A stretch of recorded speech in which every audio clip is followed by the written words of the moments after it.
आदाब। मैं आगा खुर्शीद खान। जब जब भी किसी देश, किसी धर्म, किसी जाति और किसी समाज पर संकट के बादल छाते हैं तो कोई ना कोई अजीम शख्सियत इंसानों की शक्ल में जन्म लेती है।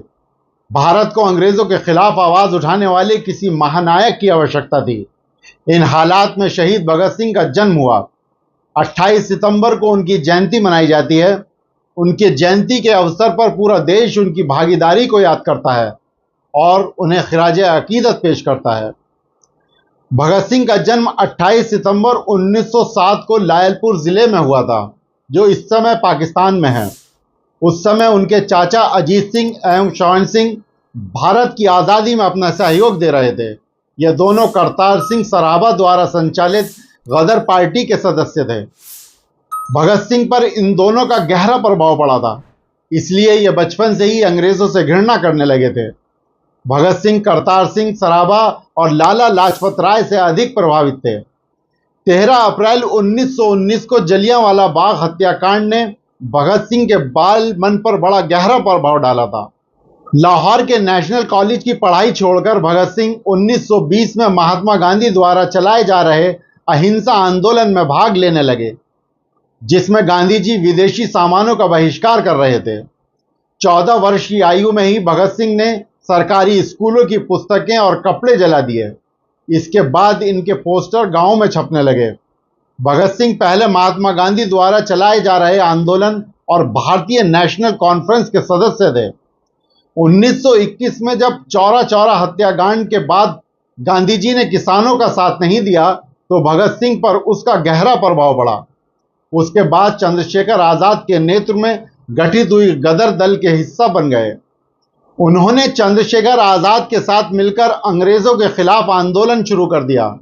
9 अगस्त 1925 को शाहजहांपुर से लखनऊ के लिए चली 8 नंबर डाउन पैसेंजर से काकौरी नामक छोटे से स्टेशन पर सरकारी खजाने को लूट लिया गया। यह घटना काकौरी कांड नाम से इतिहास में प्रसिद्ध है। इस घटना को अंजाम भगत सिंह, राम प्रसाद बिस्मिल, चंद्रशेखर आजाद और प्रमुख क्रांतिकारियों ने साथ मिलकर अंजाम दिया था। काकौरी कांड के बाद अंग्रेजों ने हिंदुस्तान रिपब्लिक एसोसिएशन के क्रांतिकारियों की धरपकड़ तेज कर दी और जगह जगह अपने एजेंट्स बहाल कर दिए। भगत सिंह और सुखदेव लाहौर पहुंच गए। वहां उनके चाचा सरदार किशन सिंह ने एक खटाल खोल दिया और कहा कि अब यहीं रहो और दूध का कारोबार करो। वह भगत सिंह की शादी कराना चाहते थे और एक बार लड़की वालों को भी लेकर पहुंचे थे। भगत सिंह कागज पेंसिल ले दूध का हिसाब करते, पर कभी भी हिसाब सही नहीं मिलता। सुखदेव खुद ढेर सारा दूध पी जाते और दूसरों को भी मुफ्त में पिलाते। भगत सिंह को फिल्में देखना और रसगुल्ले खाना काफी पसंद था। वह राजगुरु और यशपाल के साथ जब भी मौका मिलता था फिल्म देखने चले जाते थे। चार्ली चैपलिन की फिल्में बहुत पसंद थीं। इस पर चंद्रशेखर आजाद बहुत गुस्सा होते थे। भगत सिंह ने राजगुरु के साथ मिलकर 17 दिसंबर 1928 को लाहौर में सहायक पुलिस अधीक्षक अंग्रेज अफसर जेपी सैंडर्स को मारा था। इसमें चंद्रशेखर आजाद ने उनकी पूरी सहायता की थी। क्रांतिकारी साथी बटुकेश्वर दत्त के साथ मिलकर भगत सिंह ने अलीपुर रोड, दिल्ली स्थित ब्रिटिश भारत की तत्कालीन सेंट्रल असेंबली के सभागार में 8 अप्रैल 1929 को अंग्रेज सरकार को जगाने के लिए बम और पर्चे फेंके थे। भगत सिंह क्रांतिकारी देशभक्त ही नहीं बल्कि अध्ययनशील विचारक, कलम के धनी, दार्शनिक, चिंतक, लेखक, पत्रकार और महान क्रांतिकारी थे। उन्होंने 23 वर्ष की छोटी सी आयु में फ्रांस, आयरलैंड और रूस की क्रांति का विशद अध्ययन किया। हिंदी, उर्दू, अंग्रेजी, संस्कृत, पंजाबी, बांग्ला और आयरिश भाषा के चिंतक और विचारक भगत सिंह भारत में समाजवाद के पहले व्याख्याता थे। भगत सिंह अच्छे वक्ता, पाठक और लेखक भी थे। उन्होंने अकाली और कीर्ति 2 अखबारों का संपादन भी किया। जेल में भगत सिंह करीब 2 साल रहे। इस दौरान वे लेखों के द्वारा अपने क्रांतिकारी विचार व्यक्त करते रहे। जेल में रहते हुए उनका अध्ययन बराबर जारी रहा। उस दौरान उनके लिखे हुए लेख व परिवार को लिखे गए पत्र आज भी उनके विचारों के दर्पण हैं। अपने लेखों में उन्होंने कई तरह से पूंजीपतियों को अपना शत्रु बताया है। उन्होंने लिखा है कि मजदूरों का शोषण करने वाला चाहे एक भारतीय ही क्यों ना हो, वह उनका शत्रु है।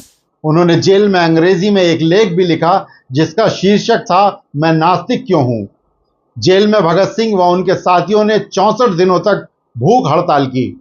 उनके एक साथी यतीन्द्र नाथ दास ने तो भूख हड़ताल में अपने प्राण भी त्याग दिए थे। भगत सिंह भारत के एक महान स्वतंत्रता सेनानी व क्रांतिकारी थे।